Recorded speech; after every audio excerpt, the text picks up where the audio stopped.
ओम साई राम। मैं साई शिक्षा चैनल से बोल रही हूँ और मैं बाबा की एक बहुत प्यारी लीला आप सबके सामने प्रस्तुत करने जा रही हूँ। आशा है आप लोग को इससे अच्छा कुछ ज्ञान प्राप्त होगा और कुछ और हिम्मत आएगी बाबा के आगे बढ़ने के लिए। ऐसे तो बाबा की बहुत सारी लीलाएं हैं, इसमें कितनी कहूँ कितनी ना कहूँ समझ में नहीं आता, लेकिन ये सबसे प्यारी सी लीला है, बहुत ही प्यारी लीला है जो बाबा अपने भक्तों को देते हैं और हर वक्त एहसास कराते हैं कि हम आसपास हर हमेशा बाबा रहते हैं। ये हम भक्तों को समझना पड़ता है कि मेरे बाबा कहाँ हैं, कैसे हैं और किस तरह से है।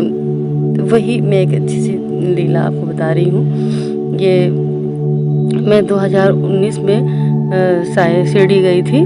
27 तारीख को था, 27 दिसंबर को।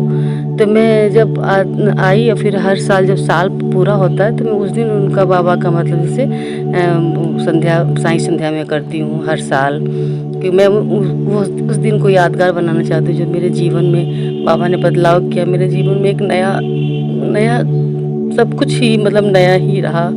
बाबा के आने के बाद मेरी जीवन ही बदल गई। समझिए कि मैंने समझा कि जीवन क्या है और इसमें सिर्फ बाबा के सिवा कुछ है ही नहीं, ये आप समझ। इसलिए मैं उस दिन को बहुत ही यादगार बनाना चाहती हूँ। इसलिए हर साल 27 दिसंबर को मैं अपने यहाँ साई संध्या करती हूँ। जो हमसे हो पाता है अपने ही घर के लोग को बुला के मैं अपना पूजा पाठ जो भी होता है थोड़ा बहुत करके फिर गाना वाना अपने ही लोग गाते हैं। हम भाई बहन माँ भाभी लोग मिलकर खुद ही हम लोग गाना गाते हैं। तो ऐसे बैठ के अपना साई संध्या वगैरह मैंने किया। उसी सोमवार का दिन था, इस साल 2022 में मैंने किया। सोमवार का उस दिन था। तो सुबह से ही बाबा से कहते, बाबा आप आओगे ना, बाबा आप आओगे, मैं साई संध्या करूँगी। तो हमेशा ऐसी फीलिंग होती थी। बाबा ने कहा मैं ज़रूर आऊँगा और शिव पार्वती का रूप लेके आऊँगा।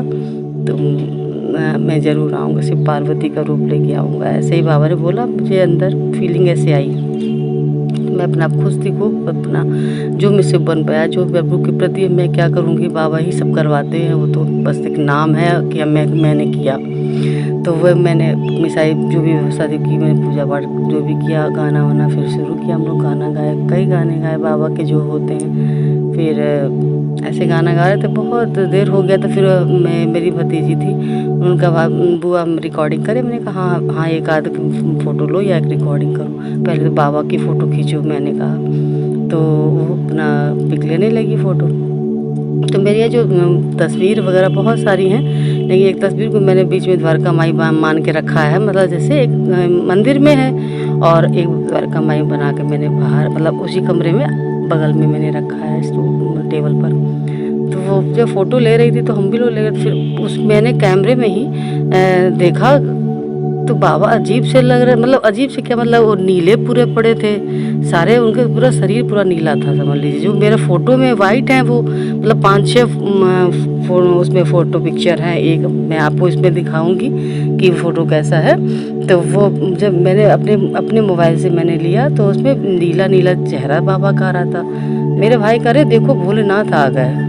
तो भोले का रूप अपना हमने देखा, सब लोग देखे सही में, और सिर्फ वो मेरे ही मोबाइल में आ रहा था और किसी के मोबाइल में, जैसे मेरे भाई का था, मेरे हस्बैंड का था, मेरे पापा जी का था, 3-4 मोबाइल थे, भाभी का, किसी में वो मतलब जो लोग ले रहे थे तो नहीं दिख रहे थे। सिर्फ मेरे ही मोबाइल पे वो पिक ले रहे थे जब, तो मतलब बाबा का स्वरूप जो है वो नीला पड़ा था, चेहरा पूरा सब में नीला नीला, मतलब शंकर भगवान के से है नीलकंठ, वो इस तरह के मतलब चेहरा सांवला कलर वैसा दिख रहा था। आपको मैं इसमें दिखाऊंगी, आप देखिएगा कि सच में है।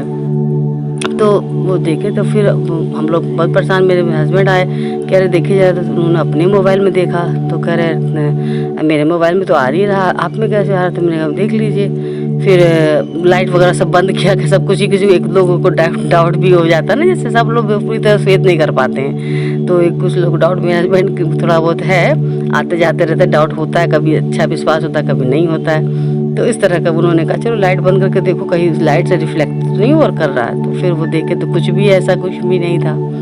तो हम लोग इसी तरह अपना करते रहे, देखे तो फिर जयकारा लगाया बाबा। और उन्होंने कहा था कि मैं शिव पार्वती का रूप लेके आऊँगी।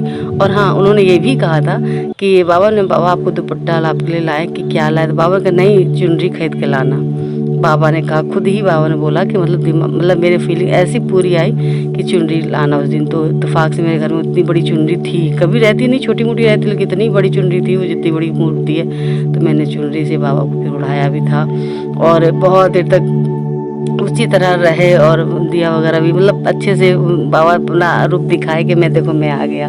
तो इसी तरह भगवान हमेशा अपने भक्तों का हमेशा मान रखते हैं, ये बिल्कुल सब संशय नहीं करना चाहिए, बिल्कुल भी नहीं कि वो भगवान नहीं। हर वक्त हर समय एक बाबा का एक ऐसा रूप होता है जो भक्त को ही दिखता है, जो सच्ची भावना से बाबा को पूजता है, ध्यान करता है, वो बाबा उसको दिखाते हैं, शायद दिखाते कि मैं तुम्हारे पास हूँ, तुम्हें किसी से घबराने की जरूरत नहीं। हाँ, वक्त ज़रूर लेते हैं, जैसे किसी की कर्मा जो होता है वो अच्छा होता है, किसी का कम खराब होता है। तो जिसकी अच्छे का कर्मा हो तो जल्दी रिजल्ट मिल जाता है, जिसकी कर्मा कुछ खराब हुए रहते उस जन्म में तो थोड़ा देर में रिजल्ट मिलता है, मिलता ज़रूर है, लेकिन ये श्योर है कि मिलता है ज़रूर। मुझे पक्का विश्वास है मेरे बाबा पे, साईं पे, मिलता ज़रूर है।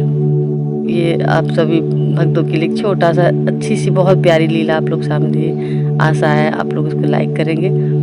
ओम साई राम, ओम साई राम।